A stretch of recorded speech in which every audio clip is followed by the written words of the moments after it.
ready? It's the Roundtable with me, Robert Bannon. Hi, everybody. Welcome to the Roundtable. My name is Robert Bannon. You're watching us on Broadway World or over here on the Broadway Podcast Network. And you know, it is award season time. It is film time. We love filmmakers. We love people who make documentaries. I love, I love a documentary. I love them, and you make such good ones. So, Juan, Will you say?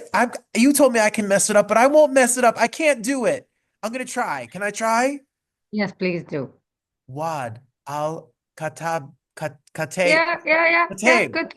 Good one. How do you say it? Waad Al-Kateab. That is No exactly what I worries. was trying to Okay. say. Thank you for being here. Thank you for having me. We're here, and I'm really excited because on February 6th, MTV documentaries and film and production with Paramount Plus and Showtime, you can stream your documentary wherever you are from the comfort of your home. I have Paramount Plus with Showtime, so I'll be able to watch it right from home, and you can watch it too. And the film we're talking about is called Death Without Mercy. I remember in 2023, the earthquake. It's unfathomable to me to think about 55,000 lives. What is your film? What is the heart of your story about? What's this film about? So, this story, Robert, is about two Syrian families who are displaced out of Syria. They made their new life, like kind of in safety, in southern Turkey, where so many other Syrian families live there, refugees. Um, these two families, I know the two kind of protagonists in the film, Fadi and Fuad, who you meet in the film, for years. I know them I know Fuad since he was 16. I know Fadi since 2011. We are friends because we all do work in the public things in Syria. We are activists. Me and Fadi are filmmakers. Me and Fuad are activists. And there's a lot of things we've done together in the previous years.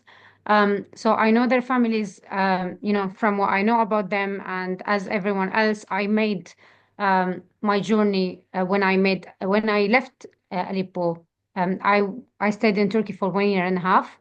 My family are still there, and I could have been just there. So when the earthquake hit, it was really something, after years of being um, kind of scared and threat and like really, really, like uncomfortable, unsettled, uh, not able really to feel like safe or home.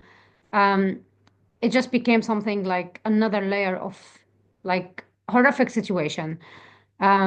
So it follows both these guys' journey. Fadi, no one came out from his family, unfortunately. Um, Fuad was lucky to rescue his wife and his 40 days baby, but he lost 8 years boy, and the rest of his wife, Safa, sister, and his in-law, and one child as well. Oh my God. You can't even, I can't even fathom what that's like. For you as a filmmaker, to hear this story, I'm sure you are delicate about it's such a sensitive topic, but it's something that the world needs to be able to see what happened. So how do you handle it being so hard for people to talk about it and being gentle, but also getting the story out? How did you approach this compared to other films? I think I was driven by so much anger, because, yeah, you look at this story and it seems, and, everyone wants to tell you it's an earthquake, it's a natural disaster, it's something we can't do anything about. But when you just, not even when you like dig deep in this, like just if you look a little bit about the statics, about the situation, if you hear just from people there, you can clearly see that no, actually, it's man-made disaster. It happened because of all the corruption in that area, because of the government like ignorance of these kind of illegal building and instruction. It's also happened because of the bureaucracy and the way how the aid was delayed, the security, like the rescue teams didn't make it on time. So in every level of this disaster, you hear how so much things should have been different, like it should not be like this way. So many of these people shouldn't be killed. So that was, I think, like it was really like very difficult, to deal with and to hear. And even when you know these people, you know them for years. So it was for me really difficult just to like hear such a really difficult situation from people who I love. But like I was driven by anger. Like I wanted to tell the truth of this story. I want justice as Fadi, Fuad, and Safa in this story wants, as so many other people who didn't make it once. So I think there was so much, horror and sadness within the story, but also there's so much willingness, that to change something, to be able to scream out about what really happened on that situation. I hope people check this out, even if you have never heard of anything to do with Syria or Turkey, if you have no, but we live in a world where earthquakes and natural disasters happen. The people in charge owe us a responsibility to save the people that live there who are a part of this, and to see it could happen in the United States, it could happen in the UK, it could happen in the Middle East. It doesn't have to be Syria and Turkey for things like this to happen. We all need to pay attention. When you put this out, how have you, I mean, you're an Academy Award nominated director. You're no, you have lived and put out lots of work, and and been a lot of your films have been critically acclaimed and nominated. What's the response been that people have seen this piece in particular? I think it was really difficult, to navigate such a really difficult story in such difficult time for the entire world. Last year, I mean, every year, we think things should be better, different, but more horror around the world, more wars and more bad situations, which really, makes people just like not really willing, to sit down and face such a really difficult kind of story like this. However, I think the response from people who came and who watched and who walked out really deeply moved, but also um, wants to do something, and they were able to recommend the film to more people. I think it's we still think, like even when it's very difficult and when it's very hard, it's always um, better, to face it. It's better to try to like reshape the story and try to like influence people to really make real change.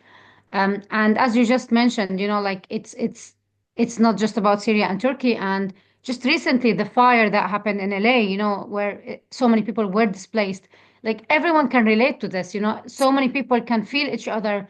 And this is actually the most important thing we need today in this world, more sympathy with each other, more love to each other, and more understanding to be able to like hold each other hands and really, really feel each other's pain. Because as you just said, like it's not on one area. It's not just like farther away. It's all around us. It's could be us, and you never know tomorrow what's going to happen. And it's our responsibility all. Your amazing work. I mean, people have for Sama and the work that you've done. I mean, if they don't know your story about being a refugee, leaving, going to the UK, like your story in of itself is an inspiration. It's as topical, especially here in the United States, as ever. Um, is is documentaries after you told is your story the hardest story to tell? Is it hard to tell other people's stories? What is the hardest documentary to make? Yeah, to be honest, when I made for Sama, I thought, yeah, I would never, like even emotionally, got kind of impacted in the way how it was, because it was my own story, it was my own country. Um, we lived through really bad situation. But when I was working on this film, I realized how actually no, like, to watch someone like Fadi, who he's my friend. He's like maybe the most noble person I've ever met in my life. To watch him saying goodbye to his family one by one, 13 people, to show him grief, like to see him grieving in this way, and just repeat this kind of material again and again with great responsibility, to make something out of this for people outside to watch. I think I definitely can simply say that this was a way harder for me, to watch someone else pain when you know that you couldn't do anything for them. Um, it's at least, with myself, I feel like, yes, I am the one who's in pain, but when you see someone else in pain and you don't know what to do, I think that's makes you more feel like hopeless and helpless. And for me, like making this film and being able to screen it out and to go around and screen the film today in Syria, which is something we've never even imagined before. So like it's just really important and really makes me feel like yes, I can do something even when it's unfortunately too late to rescue these people, but at least to keep their memory alive forever. Well, your work has always done something and inspired people to do things. I mean, you have talked about war crimes. You have been, awarded the Time 100, influential people list. Like your work has made such a difference, and I understand it when it's about war crimes. I thought coming into this that it's about earthquakes is just about divineness. Think what can we do? What's the call to action for this film? What should people know that they don't know about? I think the first thing is really to like face everything we have to face, like not look away from anything's going on around the world, starting, from our own life to the people around us that we love, to countries away. I think also one of the beautiful things that Fadi and Fuad in this film and Safa managed to do is really to think about their beloved ones who they lost and how they can really, like keep their memory alive by something people can do and they can love. So for Fadi, we're planning to do like a cinema in Syria, to give chance, for upcoming filmmakers there to have like discussions and watch films from all over the world. For children who, have lived their entire life in war, to have this like window to the outside world, and this beautiful cinema and beautiful idea is for the name of Yaman, who was killed in the earthquake, which is Fadi's brother, who was a filmmaker. For Fuad and Safa, it's a like a sports center for the name of their child, Qutayba, who was killed as well. Qutayba was 8 years old boy who loved football, who loved to play football, and like the impact that this could have to so many children who are living really difficult situation in a very kind of like it's hard situation in Syria until today. So we hope really to be able at least to make some people smile or get beautiful things out of these beautiful projects. Oh, I So I know that. really hope people can, follow Death Without Mercy campaign on Instagram and check the website where you can donate immediately to these two projects. And please keep the word out. Please spread the word. I think there's a lot, for people to take away from this film. And I really hope people will have chance to watch it. We'll put the link below for everybody to go to the website and to follow the Instagram page, your Instagram, all of the Instagram page. Stay up to date on social media of it all. February 6th, it's on Paramount Plus if you have Showtime, and you can get all the information on the website. What's it like when you make a film, you're in Syria, you're talking to your friends, you're telling this story. You don't know that Paramount's going to come along. You don't know that it's going to get a release like this. What is it like as a filmmaker to now people have access to see it outside of a festival, outside of just there? It's going to be everywhere. Yeah, I think it's very important for all of us, like this is why we do films. We do films because we want people to, from totally different, situation, to look at this and to see it and to feel each other. And I think this is amazingly, can be done by this release. So I'm really grateful and I really hope people can watch it everywhere and please tell everyone about it. Tell everyone about it, stream it, watch it. It's not 4 hours. That's not the brutalist. It's not 4 hours long. You don't have to, you can sit down and hear the story. It's going to be heartbreaking. I used to be married to someone from Aleppo, Syria. Oh. And so when you're talking, all I think about is food. I'm like, can I come over? Will you cook for me? Yes, please, of I, course. I would oh, love to. I'm very good cook, by the I way. I knew it. I knew it. Everyone from Syria is a good cook. The food is so good. Well, this beautiful part of the world with the beautiful culture and people deserve their story to be told. So thank you so much for telling it, and thank you for sharing it with us. Thank you so much. Thank you for your time.